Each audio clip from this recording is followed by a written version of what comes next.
നമസ്കാരം. ഈ രാഹുൽ മാങ്കൂട്ടത്തിൽ വിഷയത്തിൽ ഒരുപാട് കോൺഗ്രസ് നേതാക്കൾ പ്രതികരിക്കുന്നുണ്ട്. അതിൽ വളരെ ശ്രദ്ധേയമായ ഒരു പ്രതികരണം ഉണ്ടായത് കാസർഗോഡ് MP രാജ്മോഹൻ ഉണ്ണിത്താന്റെ വായിൽ നിന്നാണ്. അദ്ദേഹം വിമർശിച്ചുകൊണ്ട് എന്നതിലുപരി അല്പം കടന്നുകയറിക്കൊണ്ടാണ് രാഹുൽ മാങ്കൂട്ടത്തിലിനെ വിമർശിച്ചുകൊണ്ടിരിക്കുന്നത്. നാറിയവനെ ചുമന്നാൽ ചുമന്നവനെ നാറും, രാഹുൽ വടികൊടുത്ത് അടിവാങ്ങുകയായിരുന്നു തുടങ്ങി നിശ്ചിതമായ വിമർശനമാണ്. തീർച്ചയായിട്ടും വിമർശിക്കുക തന്നെ വേണം, അല്ലെങ്കിൽ അദ്ദേഹത്തിനെതിരെയുള്ള നടപടിയോ അതിന്റെ കാര്യങ്ങളോ രാഷ്ട്രീയ ധാർമ്മികതയ്ക്ക് ചേരാത്ത രീതിയിലുള്ള പ്രവൃത്തിയാണ് എന്നൊക്കെ പറയാം.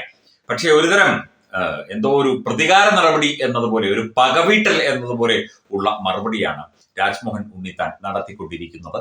മാത്രമല്ല, ഇത് VD സതീശനെയും K സുധാകരനെയും ഒക്കെ അടിക്കാനുള്ള ഒരു വടിയായി കൂടി രാജ്മോഹൻ ഉണ്ണിത്താൻ മാറ്റി എന്നും ചില കോൺഗ്രസ്സുകാർ തന്നെ പറയുന്നുണ്ട്.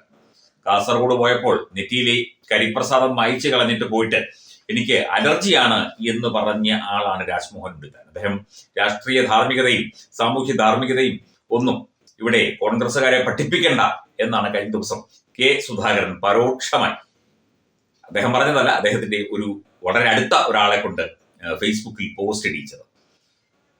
ഇത് ഒരു 15 വർഷം പുറകോട്ട് നമുക്ക് തിരിഞ്ഞു നോക്കിയാൽ മലപ്പുറം ജില്ലയിലെ മഞ്ചേരി 22-ാം മൈൽ വെച്ച് ഒരു വീട്ടിൽ ഒരു സീരിയൽ നടിയും സേവാദൾ പ്രവർത്തകയുമായി എന്തോ അത്യാവശ്യ കാര്യം സംസാരിച്ചു കൊണ്ടിരുന്ന എന്ന് പറയപ്പെടുന്ന ആ രാജ്മോഹൻ ഉണ്ണിത്താനെ നാട്ടുകാർ പിടിച്ചത്. DYFIക്കാരും മറ്റും ഓടിച്ചിട്ട് പിടിക്കുകയും കേസെടുക്കുകയും ചെയ്തു. ഇപ്പോഴും കേസ് നടക്കുകയാണെന്ന് തോന്നുന്നു, ജാമ്യത്തിലാണെന്ന് തോന്നുന്നു.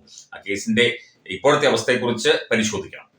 അപ്പം ഈ രാഷ്ട്രീയ ധാർമ്മികത പൊതുപ്രവർത്തകർക്ക് ഉണ്ടാകേണ്ടതാണ്. അതുപോലെ തന്നെ വളരെ ശ്ലീലമായ കാര്യങ്ങൾ മാത്രം ചെയ്യുക, അധാർമികമായ കാര്യങ്ങൾ ചെയ്യാതിരിക്കുക, സ്ത്രീകളുമായി ബന്ധപ്പെട്ട വിഷയങ്ങളിൽ ഇത്തരത്തിൽ ആരോപണങ്ങൾ ഉണ്ടാവാതിരിക്കുക തുടങ്ങിയ കാര്യങ്ങളൊക്കെ തന്നെ രാജ്മോഹൻ ഉണ്ണിത്താനും ഒന്ന് ഓർക്കണം. ഒരു 15 കൊല്ലം പുറകോട്ട് ഒന്ന് ചിന്തിച്ച് നോക്കിക്കഴിഞ്ഞാൽ മനസ്സിലാകും. അന്ന് അദ്ദേഹത്തിനെതിരെ നടപടിയൊന്നും എടുത്തില്ല. തുടർന്ന് അദ്ദേഹം പിന്നീട് MP ആവുകയും കോൺഗ്രസ് പാർട്ടി അദ്ദേഹത്തെ ഹൃദയം തുറന്ന് സ്വീകരിക്കുകയും ഒക്കെ ചെയ്തു.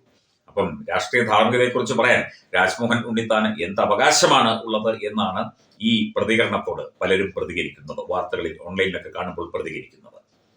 ഏതൊരു രാഷ്ട്രീയ നേതാവായാലും ഇത്തരത്തിൽ പല രീതിയിൽ പെട്ടുപോകും, അല്ലെങ്കിൽ പെടാതിരിക്കും. ഓരോരുത്തർക്ക് ഓരോ സ്വഭാവമാണ്. നിയമപരമായി ഉഭയകക്ഷി സമ്മതത്തോടെ ഒരു സ്ത്രീയുമായി ബന്ധത്തിൽ ഏർപ്പെടുന്നതിനും മറ്റു കാര്യങ്ങൾക്കുമൊന്നും ഇവിടെ വിലക്കില്ല. പക്ഷേ പൊതുപ്രവർത്തകർ ഒക്കെ തന്നെ പാലിക്കേണ്ട ചില സാമാന്യ മര്യാദകളുണ്ട്, സഭ്യമര്യാദകളുണ്ട്. അത് പാലിക്കാൻ എല്ലാവരും ഉത്തരവാദിത്തപ്പെട്ടവർ തന്നെയാണ്. ഇപ്പൊ രാഹുൽ മാങ്കൂട്ടത്തിലിനെ കുറ്റം പറയുന്ന രാജ്മോഹൻ ഉണ്ണിത്താന്റെ ചരിത്രം പുറകോട്ട് തിരിഞ്ഞു നോക്കിക്കഴിഞ്ഞാൽ വാർത്തകളിൽ തന്നെയുണ്ട്, ആരും പറയുന്നതല്ല, വാർത്തകളിൽ തന്നെയുണ്ട്. അന്ന് DYFIയും PDPയും, അന്ന് PDP ശക്തമായ ഒരു സമയമാണ്, PDPയും ഒക്കെ തന്നെ വലിയ പ്രകടനങ്ങളൊക്കെ നടത്തി. മാധ്യമങ്ങൾ, അന്ന് ഇത്രയും മാധ്യമങ്ങളില്ല, അല്ലെങ്കിൽ സമൂഹ മാധ്യമങ്ങൾ ഇത്രയും ശക്തമല്ല, എന്നാൽ പോലും വളരെ കാര്യമായി തന്നെ ഇതൊക്കെ ആഘോഷിക്കുകയും ചെയ്തു. അപ്പം അക്കാലത്തേക്ക് ഒന്ന് തിരിഞ്ഞു നോക്കണം എന്ന് ചില കോൺഗ്രസ് പ്രവർത്തകർ അദ്ദേഹത്തെ കമന്റുകളിലൂടെ ഓർമ്മപ്പെടുത്തുന്നുണ്ട്.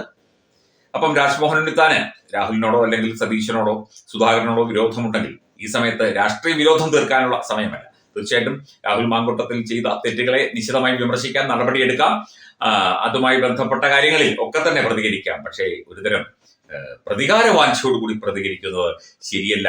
അതും ഈ ചരിത്രം ഇങ്ങനെയുള്ള വാർത്തകളൊക്കെ നമ്മൾ കേട്ട ഒരു സംഭവത്തിൽ. അന്ന് അദ്ദേഹം പറഞ്ഞത് ആ പ്രവർത്തകയുമായിട്ട്, സേവാദൾ പ്രവർത്തകയുമായിട്ട് അവരുടെ വീട്ടുകാരോട് ചോദിച്ചിട്ടാണ് ആ സ്ത്രീയെ കൊണ്ടുപോയത്, അല്ലെങ്കിൽ ആ സ്ത്രീ തന്റെ കൂടെ വന്നത് തുടങ്ങിയ ന്യായവാദങ്ങളൊക്കെ അദ്ദേഹം നിരത്തുകയുണ്ടായി. പ്രേക്ഷകർക്ക് ഓർമ്മ കാണും. എന്തായാലും രാജ്മോഹൻ ഉണ്ണിത്താന്റെ ഈ ഒരുതരം ചാരിത്ര പ്രസംഗം അത് ഇപ്പോൾ സമൂഹ മാധ്യമങ്ങളിലൊക്കെ പരിഹാസ്യമായി മാറുന്ന ഒരു കാഴ്ചയാണ് നമുക്ക് കാണാൻ കഴിയുന്നത്.